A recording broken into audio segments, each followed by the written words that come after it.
Everyone, welcome back to our channel Gyan lab once again. बहुत सारे बच्चों के बहुत सारे मैसेजेस आ रहे हैं, व्हाट्सएप पे आ रहे हैं, कॉल आ रहे हैं और सबका एक ही क्वेश्चन है कि सर आंसर की कब आएगा। ठीक है, पीसीएम वालों का भी और पीसीबी वालों का भी। तो इस वीडियो को एंड तक देखना, आपको समझ में आ जाएगा कि आंसर की कब आएगा। प्लस मैं आपको इसमें यह भी बताने आ रहा हूँ कि आपका रिजल्ट कब आ सकता है। बच्चों को थोड़ा सा प्रॉब्लम हो रहा है कि सर बहुत टाइम हो गया, हमारा पीसीबी का एग्जाम तो 9 तारीख को चालू हुआ था और फिर 17-18 तारीख को खत्म हो गया, 16-17 तारीख को। फिर उसके बाद में 19 तारीख से हमारा पीसीएम का ग्रुप चालू हुआ, 27 तारीख को वो खत्म हो गया। तो मैं यहाँ पर आपको एक करेक्शन दूंगा। 27 तारीख को जो शिफ्ट था, आपको पता है कि उसमें बहुत सारे क्वेश्चन रॉन्ग आए थे, उसके वजह से वो शिफ्ट को फिर से कराया गया है और उसकी वजह से हमारा डिले हो गया 1 हफ्ते का। ठीक है, तभी 4-5 तारीख को आपका फिर जो 27 का शिफ्ट था फिर से एग्जाम हुआ, उसके वजह से आपका जो रिजल्ट है और आंसर की है थोड़ा सा और शिफ्ट हो गया है। तो मैं आपको डेट बता देता हूँ कि कब ये आने वाली है और थोड़ी सी इंपॉर्टेंट बात लास्ट तक करेंगे, तो थोड़ा ध्यान देना। ठीक है, तो देखो भैया, जो जो आंसर की का वेट कर रहे हैं, आंसर की क्या होता है ये भी बताऊंगा मैं और कैसे उसको सेव करना है वो भी बताऊंगा। तो सबसे पहली बात मैं आपको तारीख दे देता हूँ। अगर आप गूगल पे सर्च करोगे तो गूगल पे आपको रिजल्ट का डेट दिखा रहा है 12 तारीख। कितना दिखा रहा है? 12 तारीख। लेकिन अपने को पता है कि रिजल्ट 12 तारीख को नहीं आएगा, पहले क्या आएगा आपका? पहले आएगा आंसर की। तो आप मान के चलो कि 11 तारीख से, 11 मई से, आज कितना तारीख है? आज 9 तारीख है जब आप वीडियो देख रहे हो, 11 से लेके 15 के बीच में आपके आंसर की आ जानी चाहिए। सर आंसर की दोनों की आएगी? यस, दोनों की आ जाएगी, पीसीबी की भी आएगी और पीसीएम की भी। दोनों की हमेशा साथ में ही आती है आंसर की। आप लोग चेक कर सकते हो। सर चेक कैसे करना है आंसर की कैसे आई है, उसमें हमें पता कैसे चलेगा कि हमारा स्कोर कितना बन रहा है, सब कुछ बताऊंगा, ध्यान से सुनना। देखो होता क्या है, आप लोग चेक कैसे करोगे आंसर की? आंसर की चेक करने के लिए कुछ नहीं करना है, आपको लॉगिन करना है। अपनी जो सीईटी की वेबसाइट है उस पर लॉगिन करोगे। लॉगिन करने के बाद वहां पर आपको एक ऑब्जेक्शन ट्रैकर का एक ऑप्शन आ जाएगा। जैसे आंसर की आएगी मैं आपको बताऊंगा कैसे चेक करते हैं। उस पर जैसे आप क्लिक करोगे तो वहां पर आपके बहुत सारे क्वेश्चन आ जाएंगे, आपको ऐसे विंडो दिखेगी।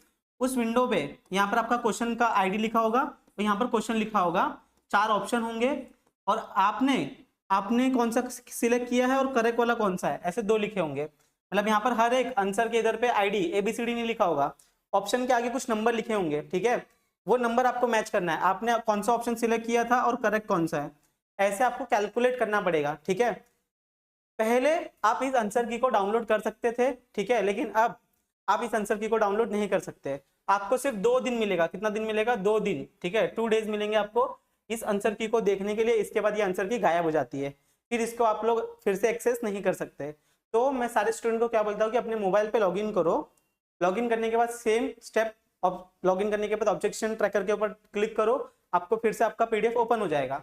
फिर आपको स्क्रीनशॉट्स लेने हैं एक एक क्वेश्चन के। एक एक क्वेश्चन नहीं होता है, मोबाइल में क्या होता है, आप साइज छोटा कर दोगे गूगल पे जाके तो आपको एक पेज पे, मतलब आपकी स्क्रीन पे 3 से 4 क्वेश्चन दिखेंगे, तो आप स्क्रीनशॉट निकाल सकते हो। ठीक है, इससे आपके पास एक रिकॉर्ड रहेगा कि मैंने ये इसके लिए ये सिलेक्ट किया था, इसके लिए ये सिलेक्ट किया था, ताकि आपको आगे जाके प्रॉब्लम ना हो।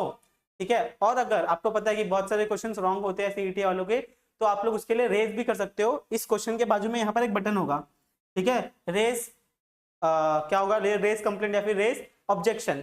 इस पे आप जब क्लिक करोगे तो आप लोग उसको अपलोड कर सकते हो क्वेश्चन को। लेकिन जैसे आपको अपलोड करने का कहानी अगर पता होगा तो ठीक है, नहीं तो समझो यहाँ पर क्या करना होता है, उस क्वेश्चन से रिलेटेड आपको सोल्यूशन अपलोड करना पड़ता है कि आपने कहाँ से लिया था, ठीक है, उसका आंसर क्या आना चाहिए और क्या होगा। प्लस आपको एक क्वेश्चन का 1000 रुपया भरना पड़ता है। ठीक है, मतलब अगर आपने 5 क्वेश्चन भी ऑब्जेक्शन रेज किया तो आपको 5000 रुपया भरना पड़ेगा। ठीक है, जो कि शायद रिफंड नहीं होते। ठीक है, आज तक मैंने सुना नहीं है कि किसी को रिफंड मिला है। फिर भी आपको यहाँ पर ध्यान रखना है कि एक क्वेश्चन का 1000 रुपया आपको देना पड़ेगा। तो समझ में आ गया कब आने वाला है? 12 से 15 के बीच में, 11-12-15 के बीच में आपका ऑब्जेक्शन आ जाएगा। ठीक है, अपना आंसर किया जाएगा। आपको उसको देखने के लिए, ठीक है, समझने के लिए आपको 2 दिन मिलेंगे। आपको इसमें से स्कोर कैलकुलेट कर लेना है। अब बहुत सारे बच्चे बोलते हैं सर मेरी शिफ्ट ये थी, सेफ स्कोर क्या है? मेरी शिफ्ट ये थी, सेफ स्कोर क्या है?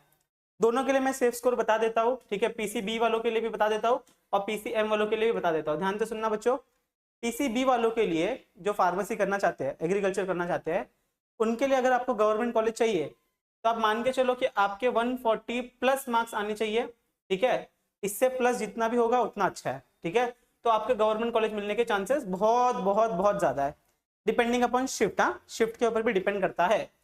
तो भी ये गोल्डन नंबर आप लोग बोल सकते हो कि अगर इतना भी आ गया आपको, ठीक है, ओपन कैटेगरी की बात कर रहे हैं, इतना भी अगर आप गया आपको तो आपको गवर्नमेंट कॉलेज मिलने के चांसेस बहुत बहुत बहुत बहुत बहुत हाई है।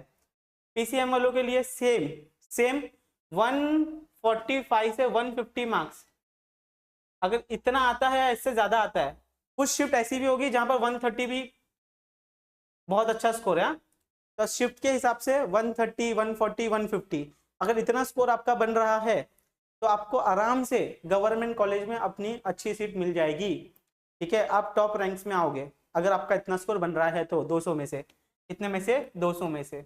अगर आपके 100 मार्क्स आ रहे हैं, 110 आ रहे हैं, 120 आ रहे हैं, तो वो स्कोर भी खराब नहीं है, उसके हिसाब से आपको परसेंटाइल मिलेंगे और उसके हिसाब से आप काउंसलिंग करवा सकते हो। ठीक है, तो मैंने आपको सेफ स्कोर बता दिया है 140 plus 150 plus depending upon the shift.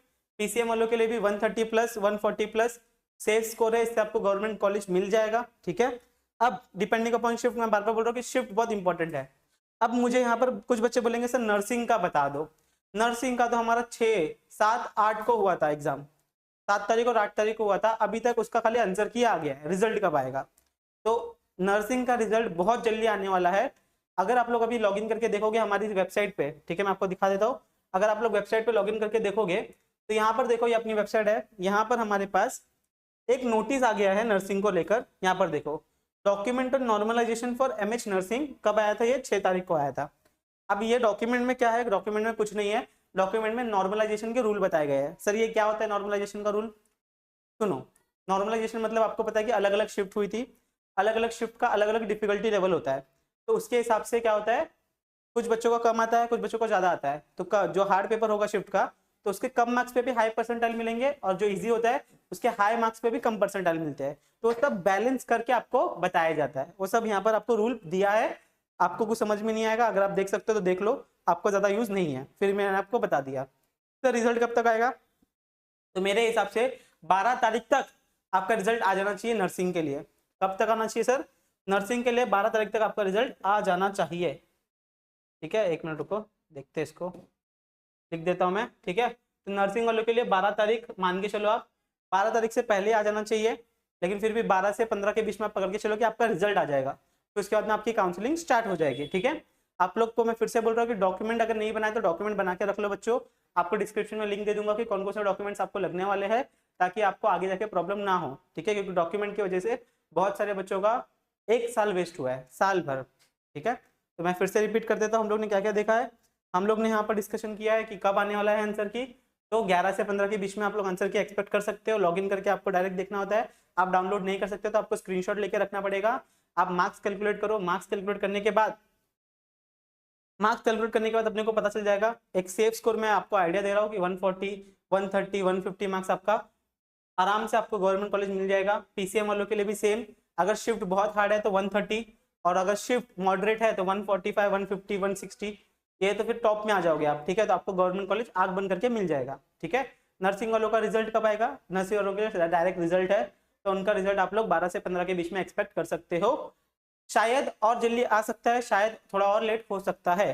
ठीक है, आपको तो पता है थोड़ा सा अभी कैसी सिचुएशन चल रही है, तो उसके हिसाब से आगे पीछे हो सकता है, लेकिन चांसेस कम है। उसका अलग चीज चल रहा है और हमारा ये अलग है, तो टेंशन लेने की जरूरत नहीं है। आप सिर्फ एक ही काम करो, कॉलेज का लिस्ट बनाना चालू करो और डॉक्यूमेंट जमा करना चालू करो।